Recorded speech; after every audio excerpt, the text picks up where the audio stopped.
Israel अब Iran की तरफ से आने वाली सभी मिसाइल्स को हवा में नष्ट नहीं कर रहा, बल्कि अब वो सिर्फ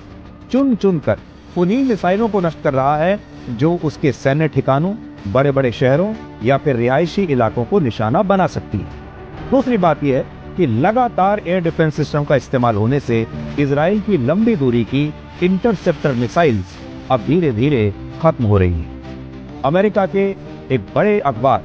द वॉल स्ट्रीट जर्नल के मुताबिक इजराइल के पास अब सिर्फ इतनी इंटरसेप्टर मिसाइलें ही बची होंगी जिससे वो अगले 10 से 12 दिन और ईरान के मिसाइल हमलों को रोक पाएगा। अब आप सोच लीजिए, अगर अगले एक हफ्ते में यह युद्ध नहीं रुका,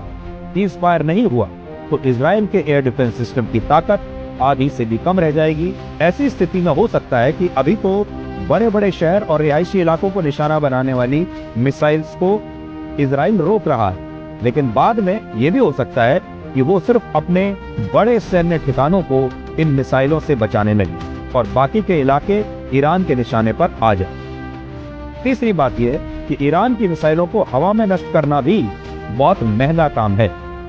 एरो 3 एयर डिफेंस सिस्टम की एक मिसाइल की कीमत लगभग 25 करोड़ रुपए है और इस हिसाब से अगर ईरान की मिसाइलों को हवा में ही नष्ट करने के लिए हर रोज 100 इंटरसेप्टर मिसाइल्स दागी जा रही हैं, तो सिर्फ इन 100 मिसाइल्स का रोज का खर्चा लगभग 2,500 करोड़ रुपए के आसपास बैठता है।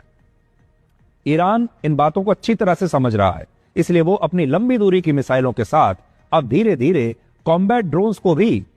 मिसाइलों के झुंड में इजराइल पर हमला करने के लिए भेज रहा है और इनमें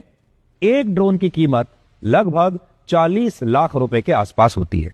यहां इजराइल के सामने अब बड़ी चुनौती यह है कि इस 40 लाख रुपए के ड्रोन को हवा में ही नष्ट करने के लिए उसे 8 से 25 करोड़ रुपए की मिसाइल फायर करनी पड़ रही है।